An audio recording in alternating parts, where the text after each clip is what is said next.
Yeah, good afternoon, everyone. Welcome to our Tuesday talk. It's a interesting coincidence today. Today is marked at the you know International Day of Clean Air for Blue Skies.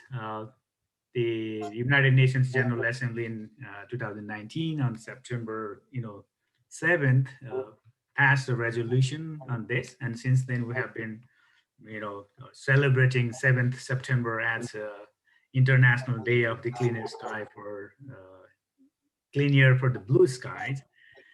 And in the resolution, this assembly called for primarily four things. The the first one is a strong, collaboration, international collaboration on research on air pollution. And the second one is collection of more data on air quality across the world. And then the third one is to find the solutions to address the air pollution situations around the world. And the fourth one was the need for increasing public awareness on air quality, air pollution issues. So today we have a speaker who actually touches upon all these four aspects of the call by the resolution of the United Nations Assembly. And then recently, just last week, UNEP also published what they call the air pollution gap report uh, that identified major gaps. There are four major gaps. The first one is there is a gap in implementation of already existing policies, and the gap in financing, gap in capacity building, and a gap in air quality monitoring in different parts of the world. And again, our speaker today, his research, his activities, his involvement touch upon these four aspects as well. So I'm pleased to introduce you our speaker, Professor, S.N. Tripathi. He's our fellow, and Professor Tripathi doesn't need more, a lot of introduction. He's known around the world for his pioneering, work on air pollution, especially on aerosol in Asia and the other part of the world as well.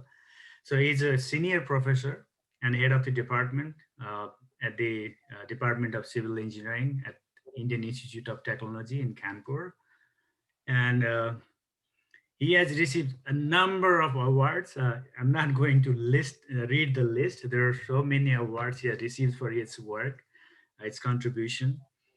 And two of the things I would really like to, mention here that recently he has been developing, indigenous technologies, the approach which involves the low-cost sensors to monitor air pollution in India, build a large network of these low-cost sensors. He'll touch upon that in its talk.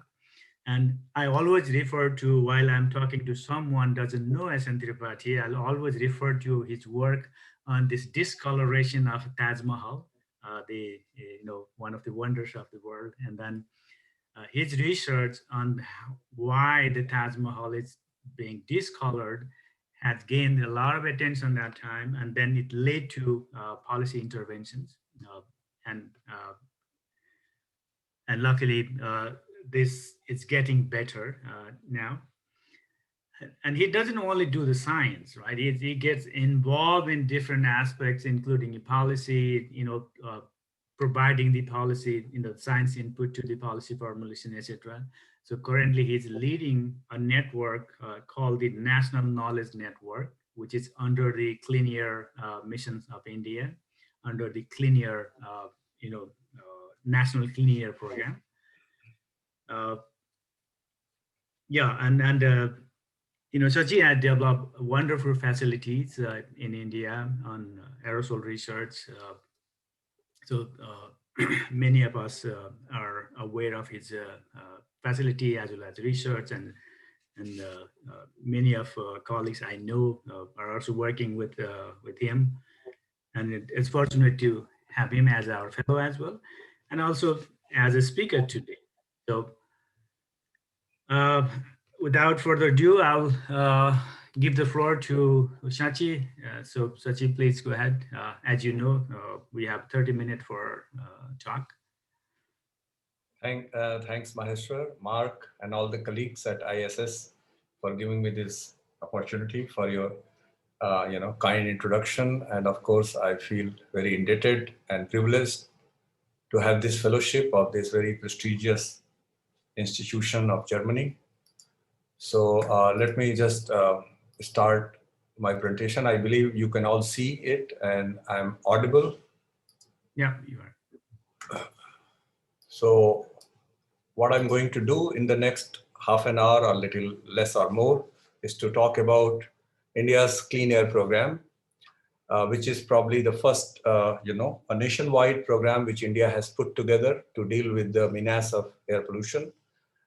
We did not have an overarching framework before NCAP came into existence. And I would also discuss briefly about some of our efforts to meet the goals of Clean Air Program in terms of capacity building, and also, as Maheshwar mentioned, that how we can scale the monitoring and understand sources of pollution using some new technologies. And I'm very thankful. I acknowledge this fellowship which IASS has given me, and I'm looking forward to once the pandemic subsides to visit this institute soon. So this work has been supported by, of course, many agencies of Government of India, and also by some of the philanthropies, including Bloomberg and some of the large INT giants like Ericsson.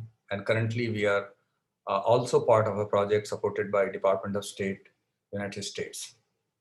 And certainly I also underline all the work which has been done in my group through the students, postdoctoral fellows, and my collaborators across the world.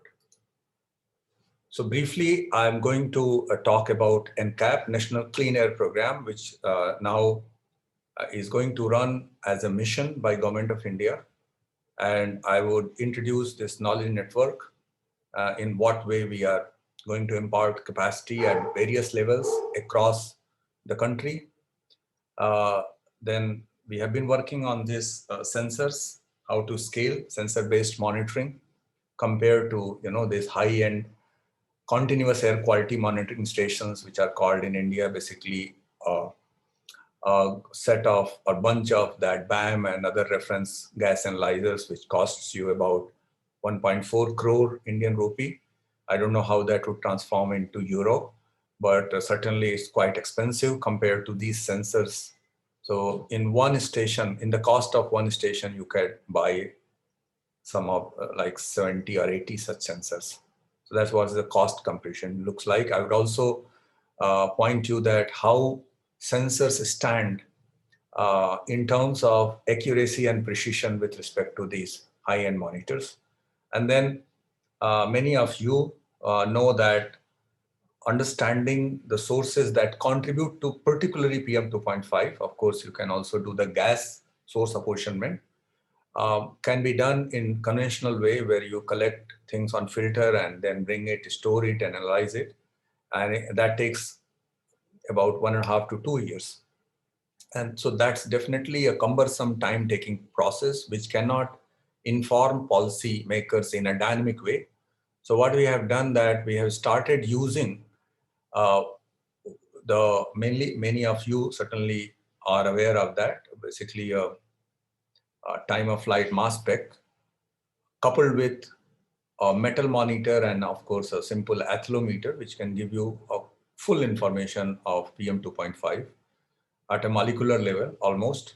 And that gives you enough data to invert it using some of these sophisticated tools, improved models to provide source information at a very high time frequency and at a very granular level. So I will also show some of the examples of that. Certainly, I believe that most of the people at IASS are aware of the emissions, but still I thought I would give this slide, that what we are talking about here on the x-axis has a range of sources which emit, of course, gases or particulate matter. The gases can go into the atmosphere and then they can form secondary organic aerosol, or they can also form, of course, secondary inorganic aerosols. And through a variety of processes, which are shown on the y-axis, it can grow and certainly either can act as a cloud condensation nuclei, and thereby it can modify cloud and radiation, or it can also directly interact with solar radiation, which are two very important pathways through which these aerosols modify climate. And they can be removed, as we know, that either by falling raindrops or fog drop, or they can also simply can be scavenged as a dry deposition. So this is what is the complete, you can say, the life cycle of these gases and particulate matter, which happens over a period of probably few hours to at the most few weeks in the lower part of the atmosphere.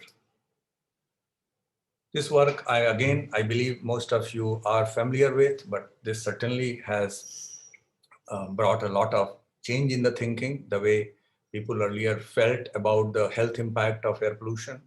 And you see that this shows that what is the overall scale of damage particulate matter does to the countries like India and then of course some part of China, that the premature mortality and associated morbidity.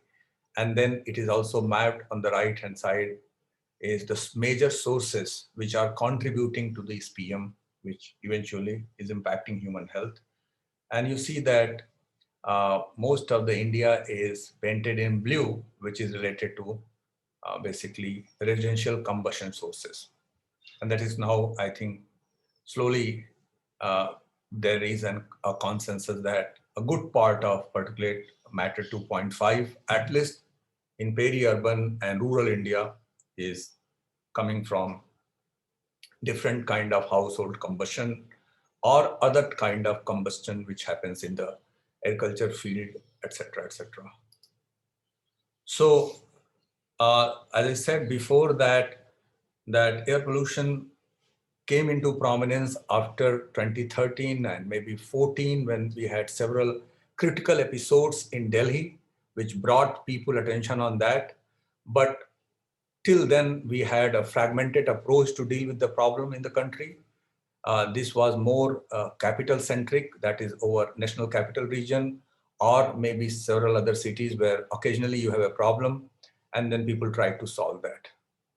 But this was the first time in 2019 we had a national framework, a national program that was formulated, which is called National Clean Air Program. And now it is run in a mission mode. And as you see that it was based on measurement of PM 2.5, because as we know that we did not have sufficient monitoring prior to 2017 in many, many cities of the country. Still, of course, there are large gaps.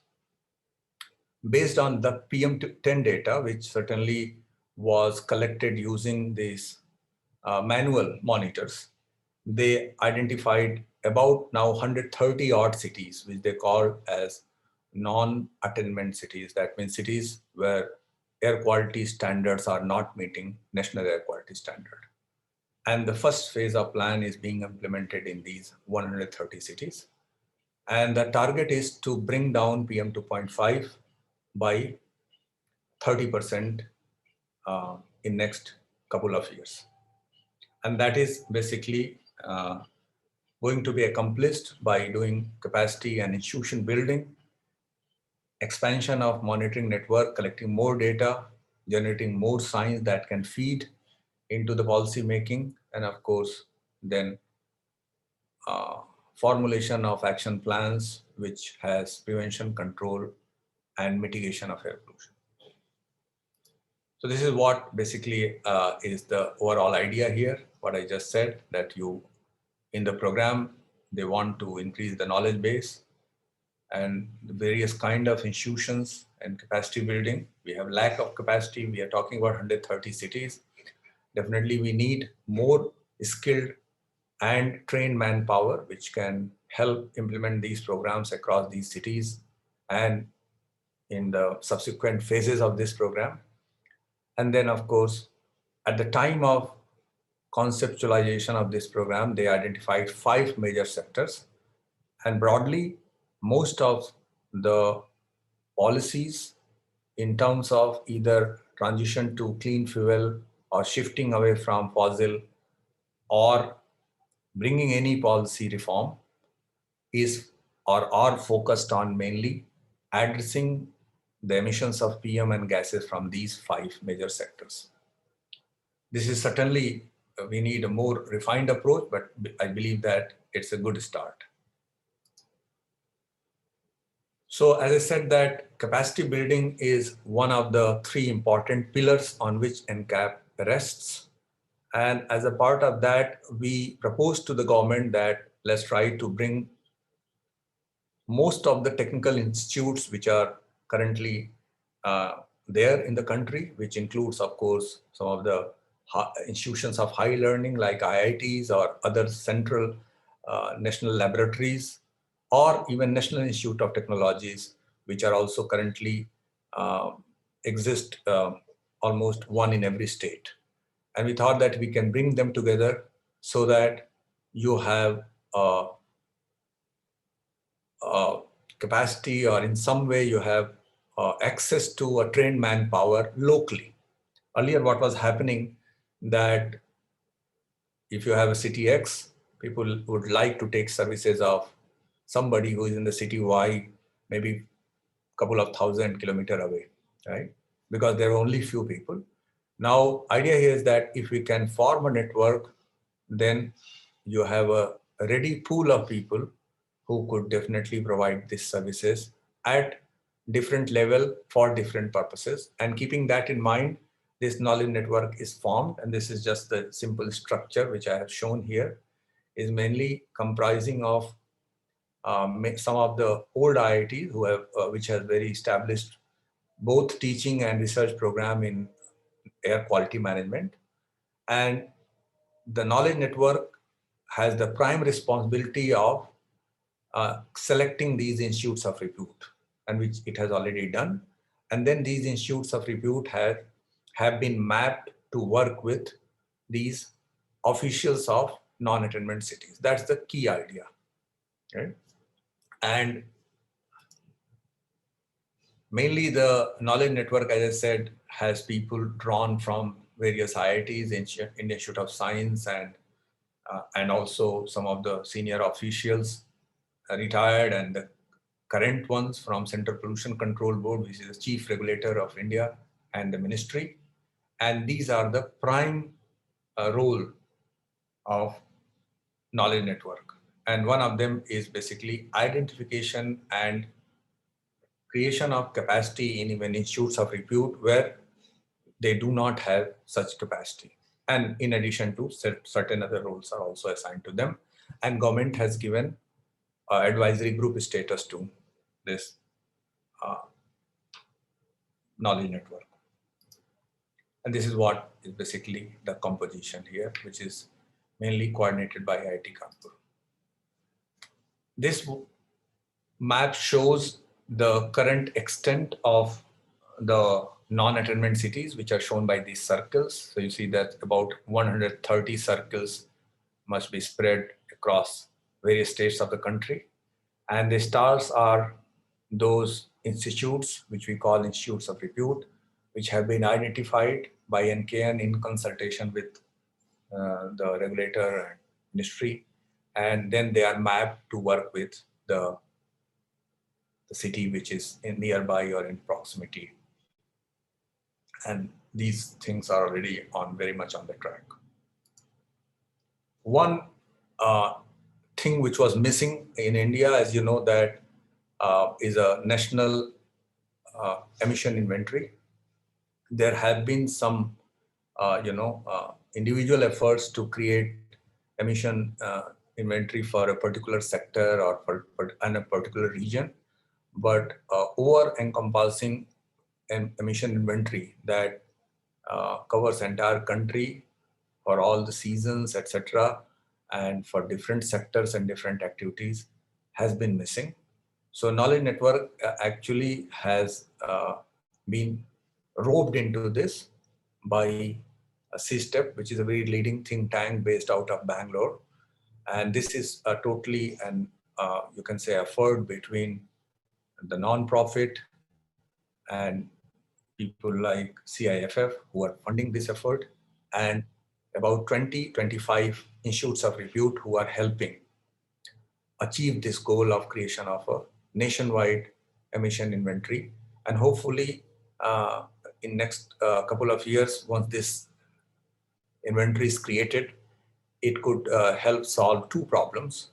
One is, of course, it could help better prediction using the models, because some of the inventory which people use currently in models are borrowed from elsewhere, and that certainly is not a very realistic situation.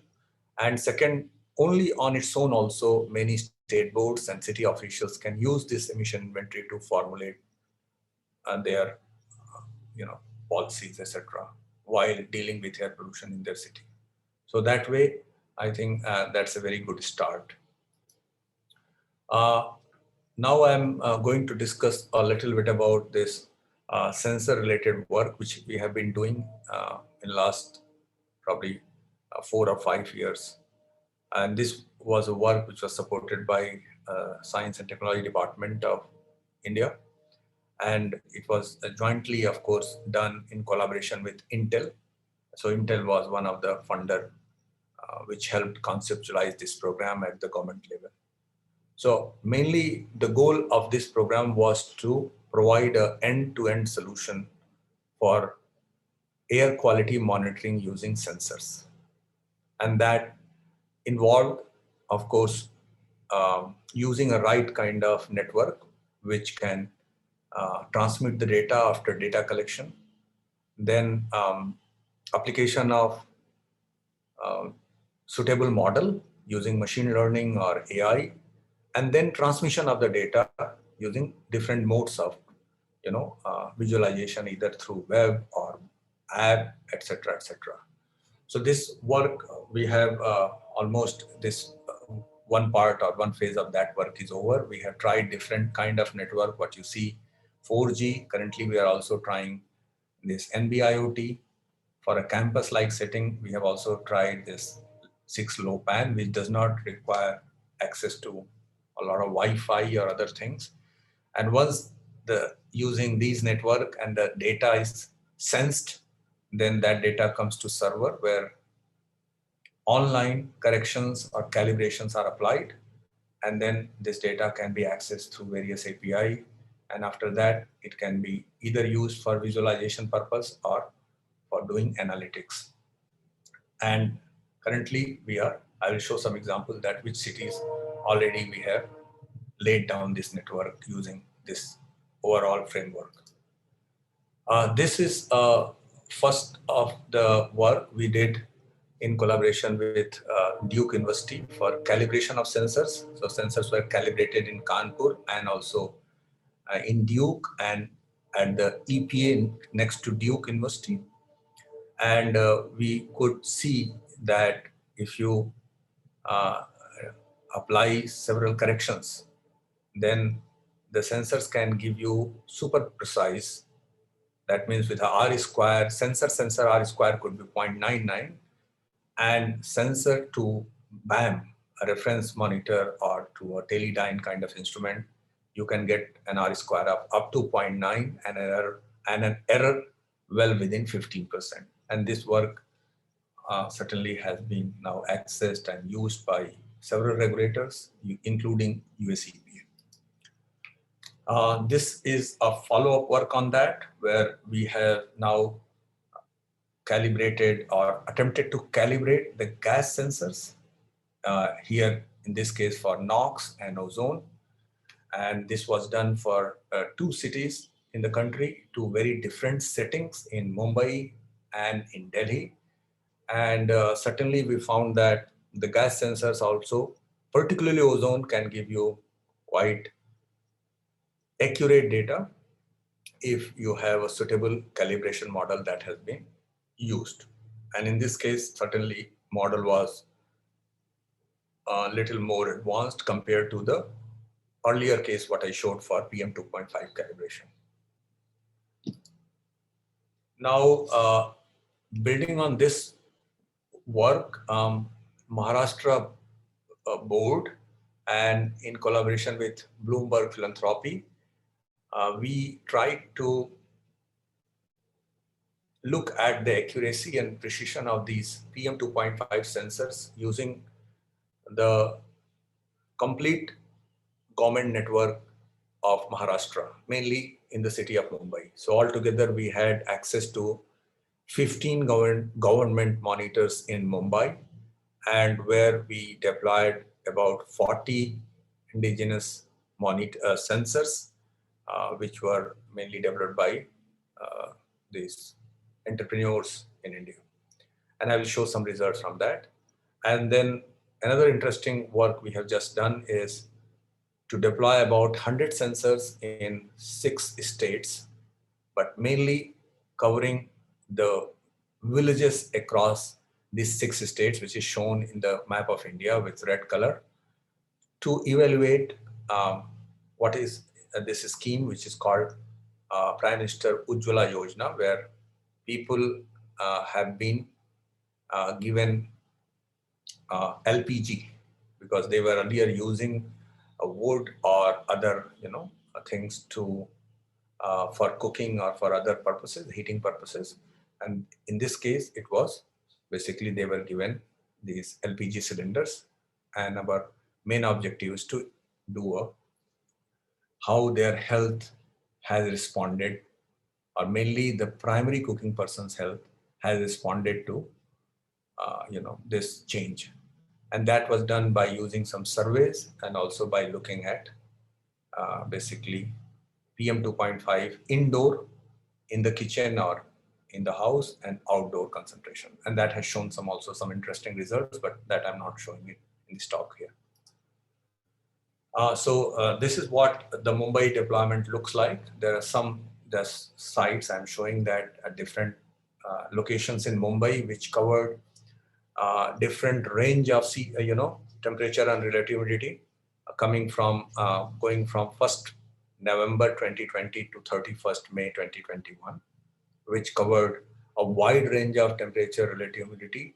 And since it was deployed across Mumbai, so we had been able to sample also different aerosols, which could also change the certainly precision and certainly the calibration of these sensors.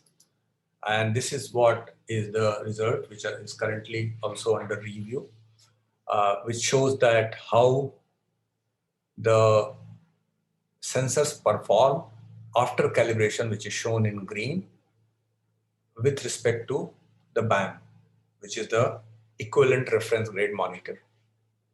And what you notice from the top left plot is that 2 sensors performed quite well with an error limited to about 15% and the R square going up to 0.85.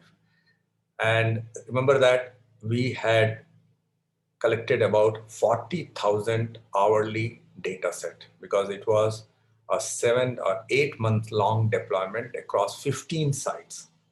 So therefore, this is probably one of the longest and largest deployment in terms of the overall volume of data that we could collect. So the results are quite robust, I would say. The top row shows when you had a long deployment and calibration was created, calibration model was developed using a long co-deployment. The bottom row shows when you had a short co-deployment, which will be the actual scenario in real world, and then trying to adopt a model to a different setting, a different place. And what we could see that using, a combination of ever evolving or emerging machine learning models, one could again achieve reasonable accuracy.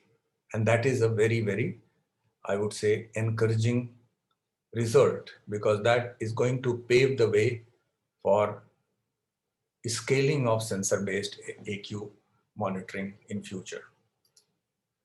So currently, as you see that from the efforts of our group, we, as I said, we are having network in Kanpur, we are running one in Delhi with help of Ericsson. Then we are in the midst of putting another network in Jaipur, Guwahati, and Chennai. Mumbai experiment I already talked about. And then we are also putting a network in Lucknow, which is with the help of Department of State, US, which would be having quite a pretty dense network of about 65 sensors. Okay.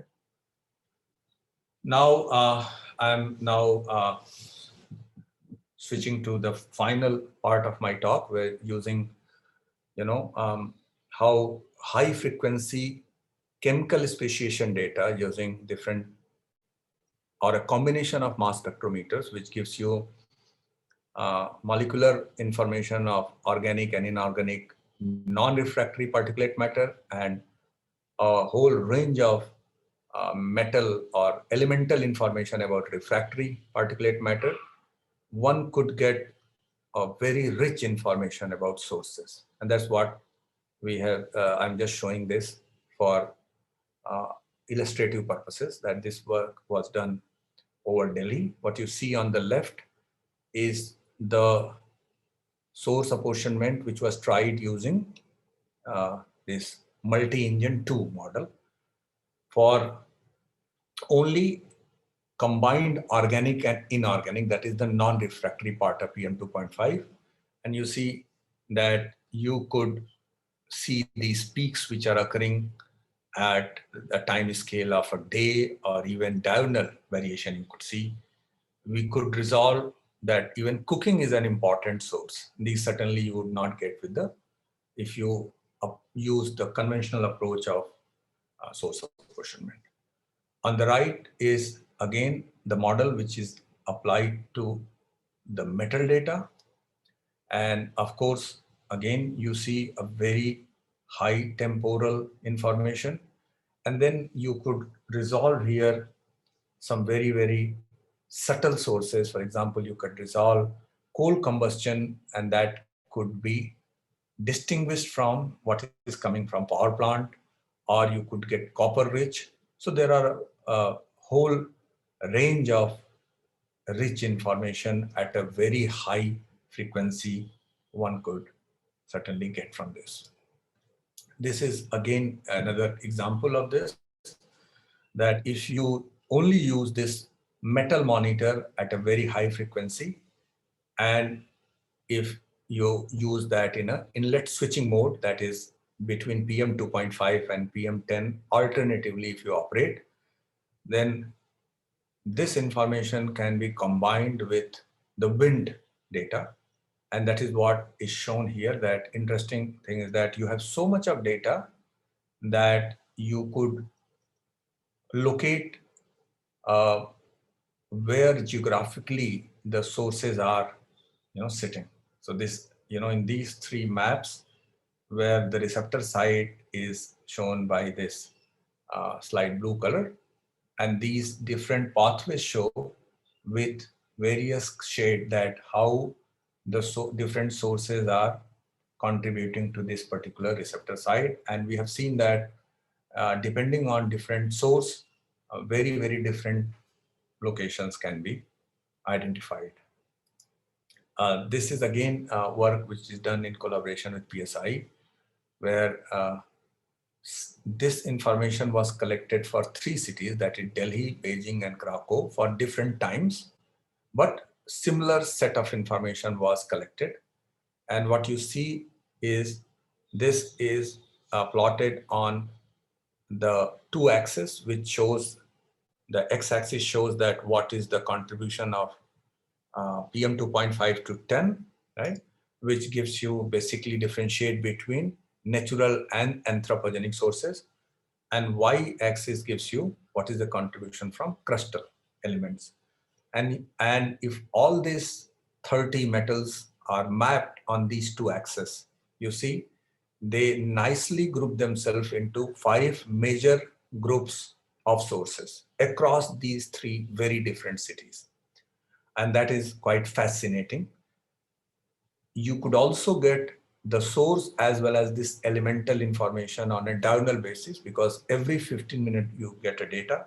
So you could also have a good idea about uh, the level of exposures which you have from these metals, and definitely accordingly measures can be taken to avoid or limit those exposures.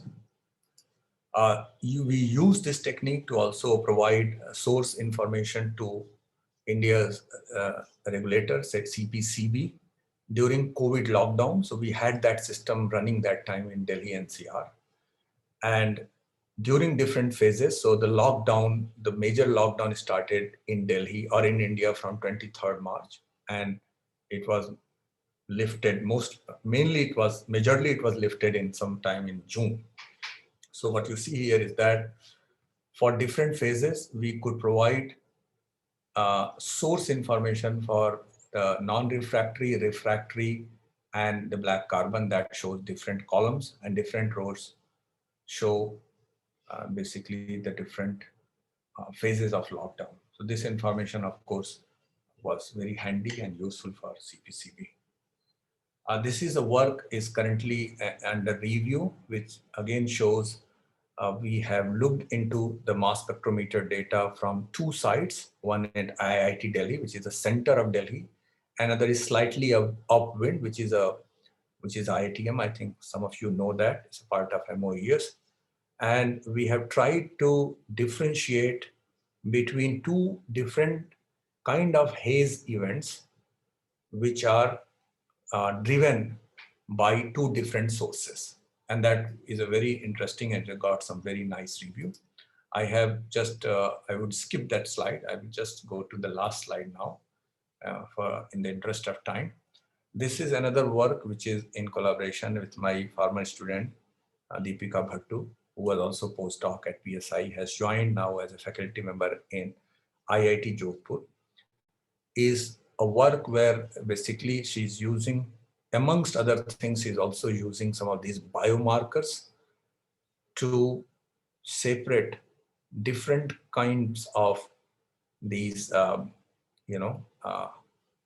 stuff which people use to burn either for cooking or for heating, etc., etc. And you see, this is quite nicely aligned here in different colors for four different sites. Two of them lie within Delhi NCR, and one is upwind, IITM, Hisar, another is downwind.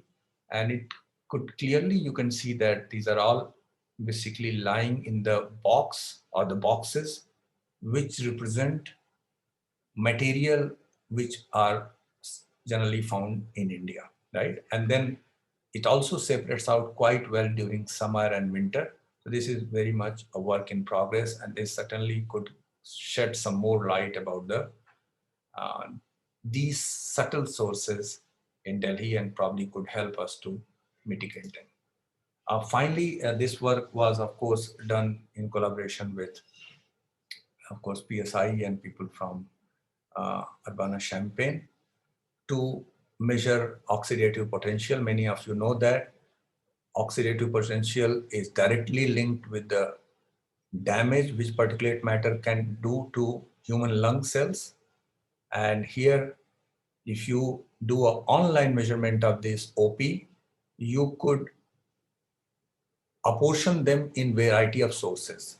And that way it is quite useful, because it can give you one, mechanistic understanding of how particulate matter affects human, and two, it can also be used to understand that which sources are more damaging for human health, and definitely then one can formulate or go after those sources in a bigger way. So I will just stop it here, certainly, and I'll be very happy to take some questions. Thank you. Yeah, thank you, Sachi. Thank you for such a presentation on comprehensive uh, analysis of the particulate matter and other pollutants, especially, there are a lot of, advances in understanding particulate matter in India using very state-of-the-art technologies and techniques like AI, machine learning, and the, high resolution measurements uh, that enable us to understand the sources in a high resolution, in terms of time and both the space, understanding of how these sources vary. Uh, yeah, I'll leave the floor open to colleagues who would like to ask any questions. If you have, please go ahead. Mark? So hi, Sachi. Thanks for that overview.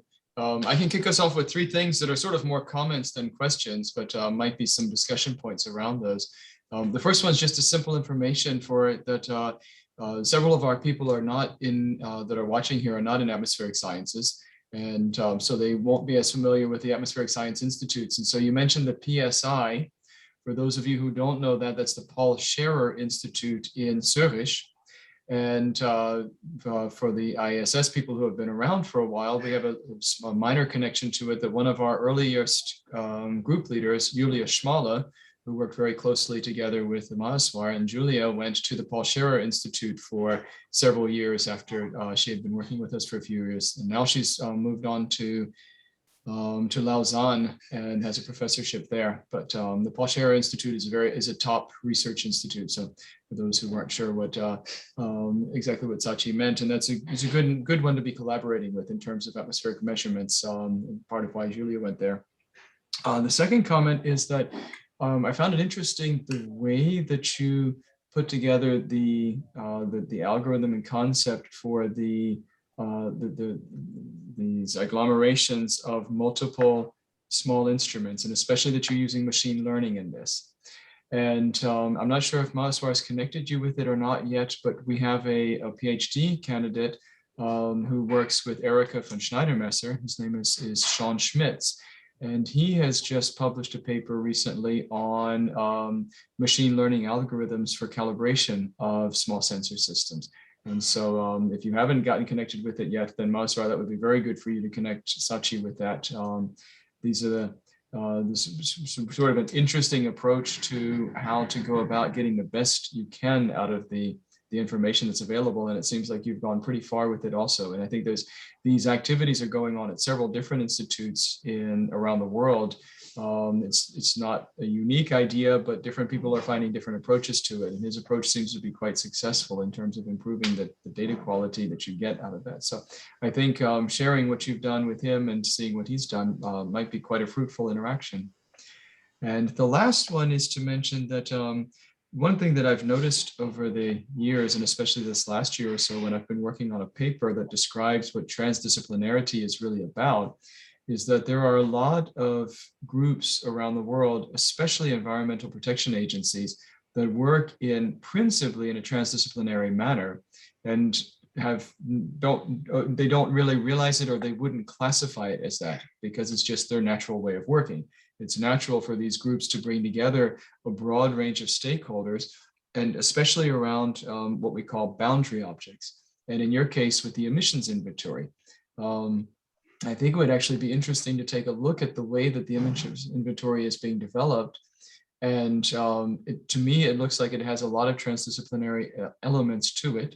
And if you remember the paper that I sent you, that it talks some about these boundary objects, and the emissions inventory itself would be a boundary object in this case, around which the transdisciplinary project is being formed. But in particular, then to go back in the other direction and see from what has been learned about transdisciplinary projects, what could be learned from the general literature knowledge that could help to improve the efficiency and the effectiveness of the project that you're working on with the emissions inventory. And so this is something that Maheswar could probably, it would be good that you and I and Maheswar talk about this at some point in time in a smaller discussion. But I think that there's actually some really interesting steps to that. And I know part of your initial interest was learning more about these transdisciplinary approaches. And so here's one place where I see that there's quite a potential for that. Thank you.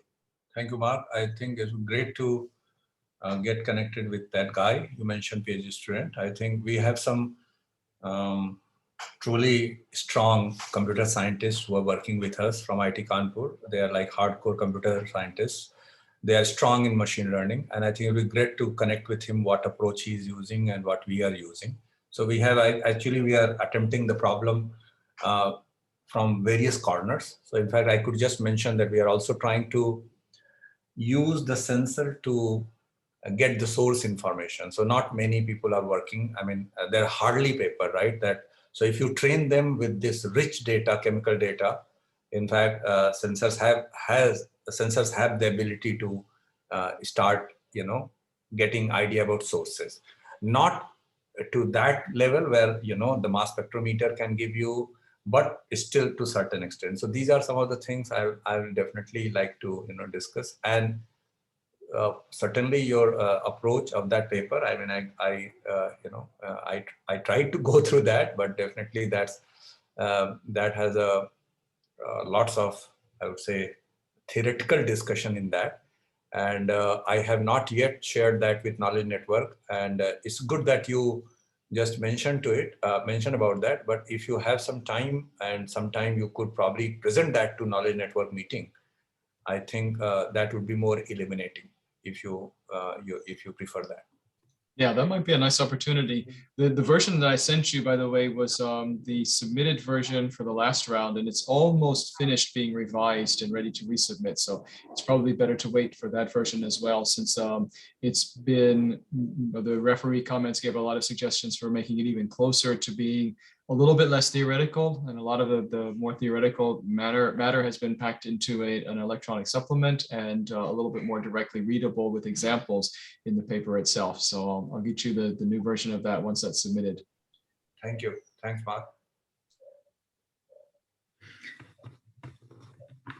Yeah, thank you both. One of our postdocs who left us, like 2 years ago, had designed this small low-cost PM sensors and deployed in Kathmandu at 15 different locations for a whole year. It's still processing the data.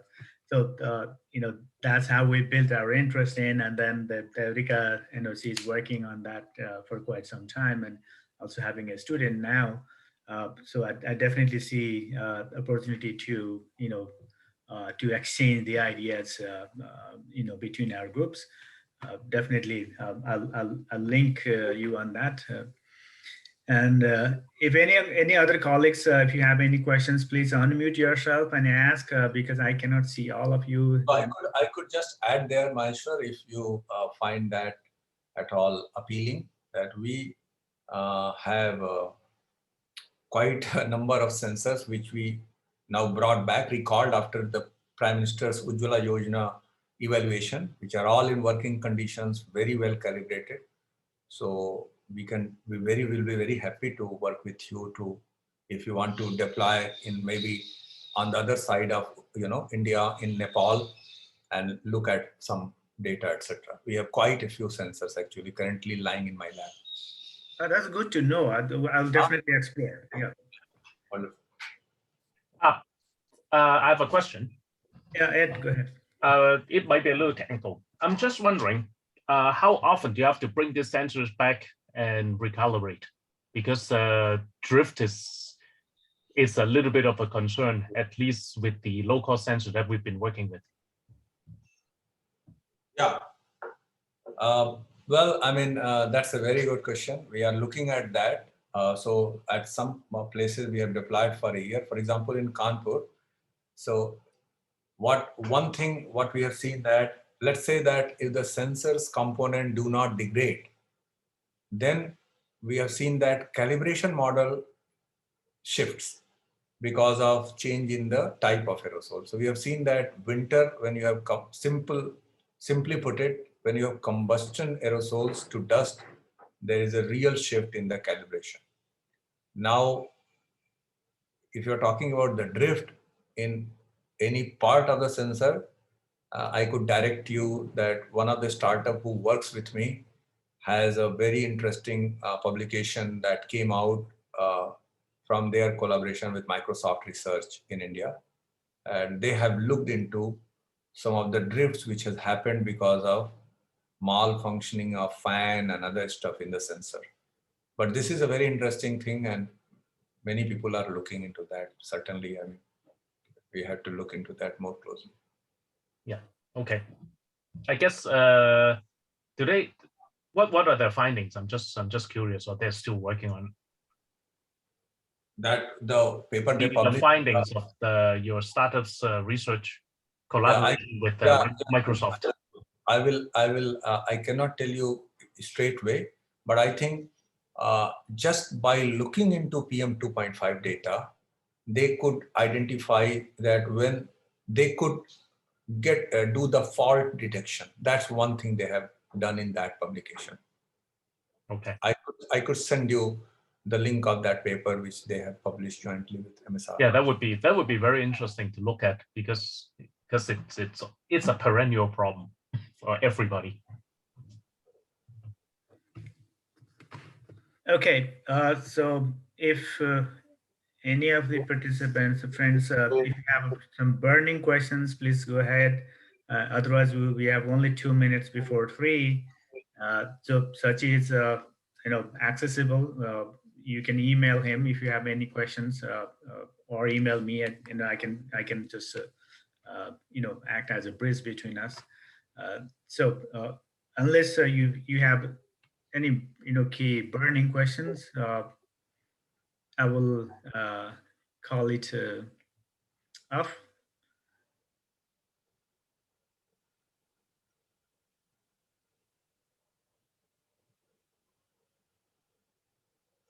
So it seems like there's no more questions. So thank you very much, Sachi. I hope the situation will get